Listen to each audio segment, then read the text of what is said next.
My wife cheated with someone from our friend group, and now it's tearing us apart.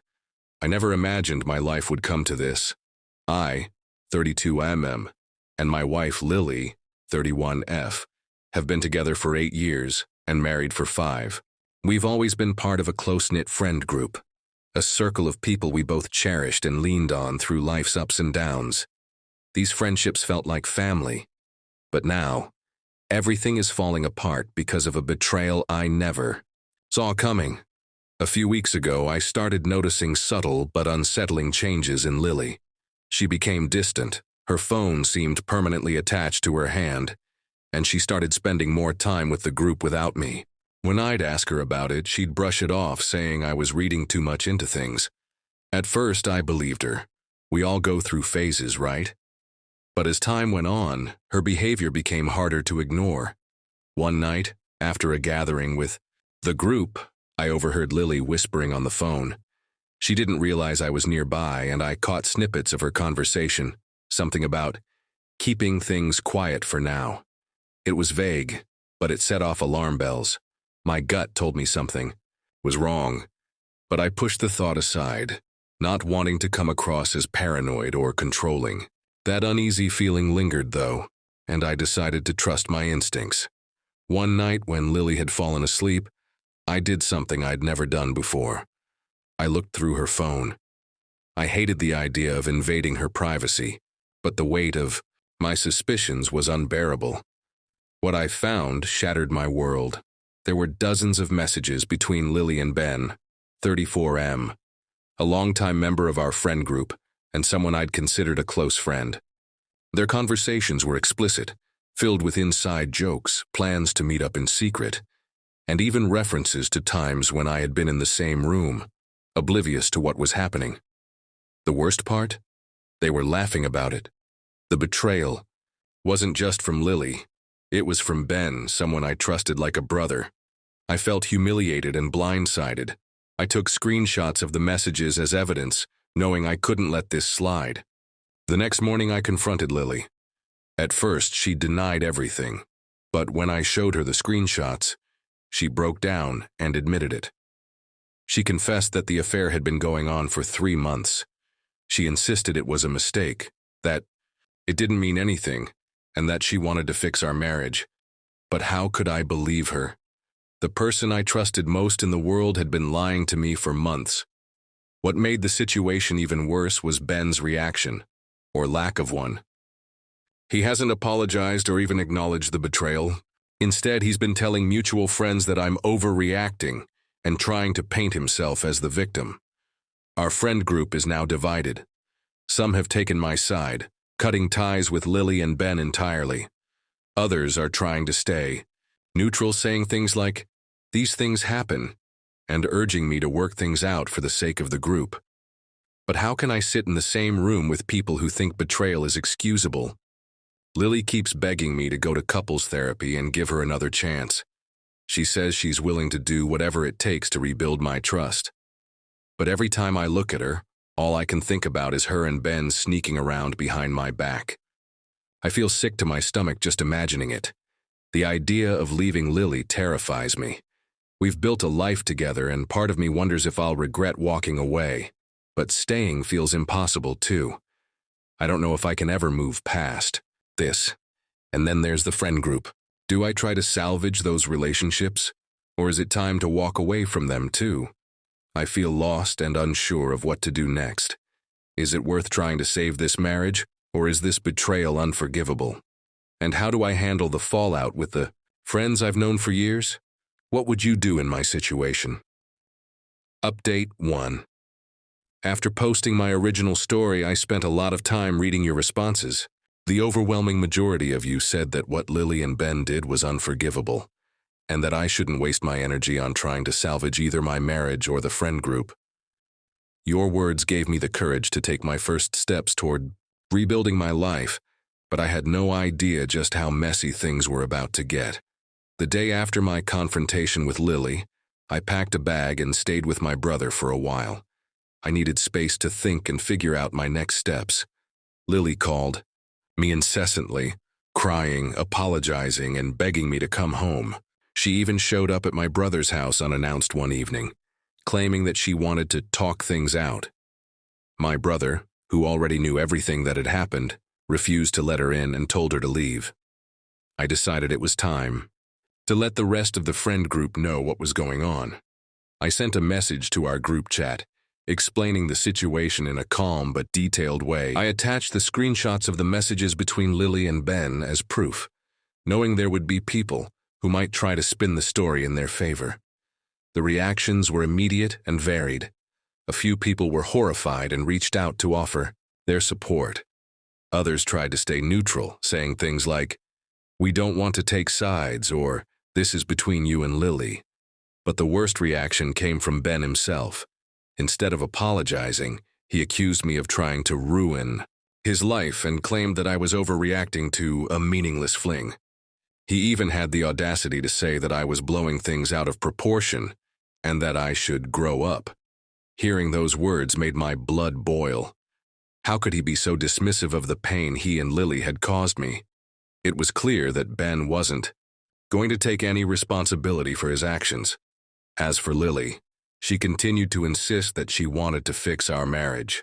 She suggested couples therapy again and even started sending me long, emotional emails every day, outlining all the ways she planned to make it up to me. She said she'd cut off all contact with Ben and was willing to do whatever it took to earn back my trust. But her words felt hollow. How could I ever trust her again after what she'd done? The division in the friend group grew worse as people started taking sides. Some of our friends who initially tried to stay neutral eventually distanced themselves from me, saying they didn't want to be caught in the middle of the drama. Others began cutting ties with Ben and Lily, furious at the betrayal. One of the most shocking developments came from Sarah, another member of our friend group. She confided in me that Ben had a history of inappropriate behavior within the group, including flirting with other women and making suggestive comments at parties. She said she always thought his behavior was harmless, until now. Sarah's revelation made me wonder if there were other things about Ben, and maybe even Lily, that I had been blind to all along. Despite the chaos, I tried to focus on moving forward. I met with a divorce lawyer and started the process of separating from Lily. The lawyer was empathetic and reassured me that I was making the right choice. Filing for divorce felt like a small step toward reclaiming control over my life, but it also brought a mix of emotions, relief, sadness, and anger all at once. At the same time, I began distancing myself from the friend group entirely. As much as I valued some of those friendships, the group was now tainted by the betrayal. Being around them only reminded me of what I'd lost. I started reaching out to old friends I'd lost touch with over the years, and even joined a local hiking club to meet new people. One unexpected silver lining in all of this was the support I received from my brother and his wife. They went out of their way to make me feel welcome, offering me a place to stay for as long as I needed. My brother even admitted that he never liked Lily, saying he always felt she was too self-centered and not the right fit for me. It was painful to hear, but it also made me realize how much I had ignored in my relationship. As the weeks went on, I began to feel a sense of clarity. While the betrayal still hurt, I knew I couldn't let it define me. I started therapy to work through my emotions and make sense of everything that had happened. My therapist helped me see that the affair wasn't about me or anything I had done wrong. It was about Lily's and Ben's lack of integrity and respect. Lily, however, wasn't ready to give up. She continued to send me messages, alternating between apologies and anger. In one message, she accused me of destroying our friend group by exposing the affair. In another, she claimed that I was being unreasonable for not giving her a second chance. Her desperation only made me more certain that I was making the right decision by walking away. Then came the moment that truly shocked me. One of our mutual friends reached out to let me know that Lily and Ben had been seen together at a bar. Apparently, their no-contact agreement didn't last very long. When I confronted Lily about it, she denied everything, but at that point I didn't care. I was done with her lies and manipulation. Now I'm focusing on rebuilding my life one step at a time. The road ahead feels daunting, but I'm determined to come out stronger on the other side. Update 2. It's been a couple of months since I filed for divorce, and while some aspects of my life are finally starting to stabilize, the fallout from Lily and Ben's betrayal continues to ripple through my world in unexpected ways. I've been trying to move forward, but they've made that process much harder than it should be. Let me start with Lily. Despite my decision to end our marriage, she's been relentless in her attempts to stay in my life. At first, her messages were all about apologies and promises to change. She begged me to reconsider, saying she'd cut Ben out of her life and do anything to earn my love back. But as I ignored her pleas, her tone shifted. She started accusing me of being heartless and cold, claiming I was throwing away years of love and commitment over a mistake. One day, she showed up at my brother's house again, this time crying hysterically. She said she just wanted to talk and that she deserved closure.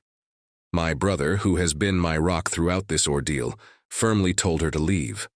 When she refused, he threatened to call the police, and she finally backed off. It was embarrassing and frustrating, but it solidified my resolve to keep moving forward.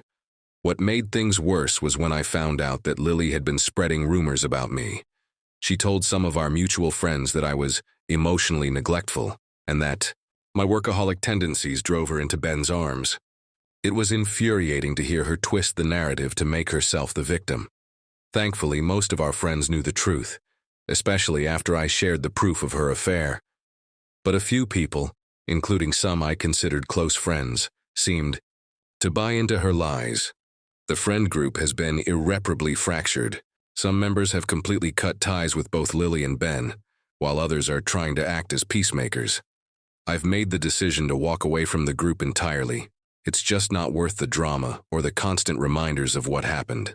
Instead, I've been focusing on reconnecting with old friends and building new relationships. Speaking of Ben, his behavior has been nothing short of disgusting. Not only did he show zero remorse for his actions, but he's also been flaunting his connection with Lily.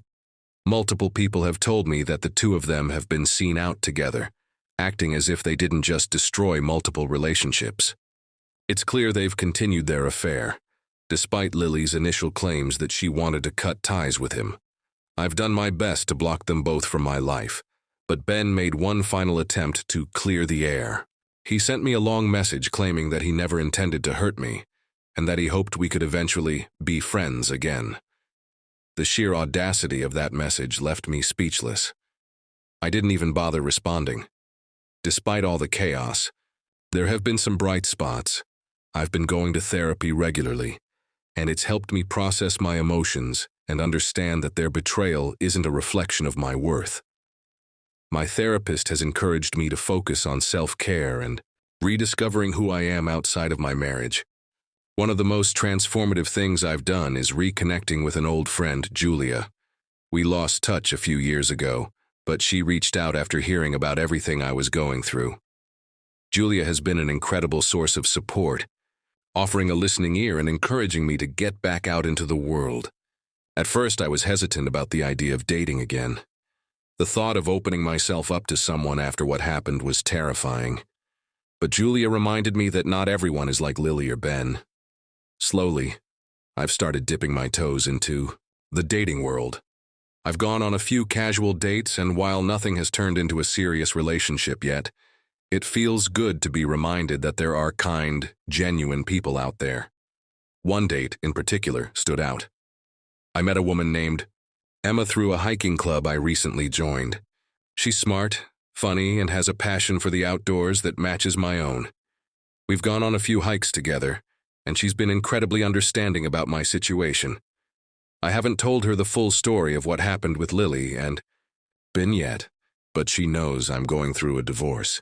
Emma has been patient and kind, and spending time with her feels like a breath of fresh air. Unfortunately, Lily hasn't made moving on easy. She somehow found out about Emma, likely through mutual acquaintances, and decided to interfere. One evening, Emma received a strange message on social media from a fake account. The message claimed that I was a liar and that I was still in contact with my ex-wife. It didn't take long to figure out that Lily was behind it. When I confronted Lily about the message, she denied everything at first, but eventually admitted to it. She claimed she was just trying to protect Emma from getting hurt. It was infuriating, but instead of engaging further, I blocked her on every platform. Emma, thankfully, saw through the lies and reassured me that she wasn't going to let Lily's antics affect her opinion of me. Meanwhile, the divorce process has been slow but steady. Lily has been combative at every step, trying to make things as difficult as possible. She's demanded a larger share of our joint assets and even tried to claim spousal support, despite the fact that she's been working full-time throughout our marriage. My lawyer has been a lifesaver, helping me navigate her baseless claims and ensuring that I'm not taken advantage of. One of the most cathartic moments came when I officially moved out of the apartment Lily and I shared. Packing up my belongings and leaving that space felt like closing a chapter of my life. I've since found a cozy new place of my own, and while it's smaller and less extravagant, it feels like home. The journey to rebuild my life hasn't been easy, but I'm starting to see the light at the end of the tunnel. I'm focusing on the things that bring me joy: hiking, reconnecting with loved ones, and exploring new hobbies. While the pain of betrayal still lingers, I'm determined not to let it define me. Thank you to everyone who has supported me through this. Your words of encouragement have meant more than you know. I'll keep you updated as I continue to navigate this new chapter of my life. Let me know what you think of this update, and I'll work on the next one.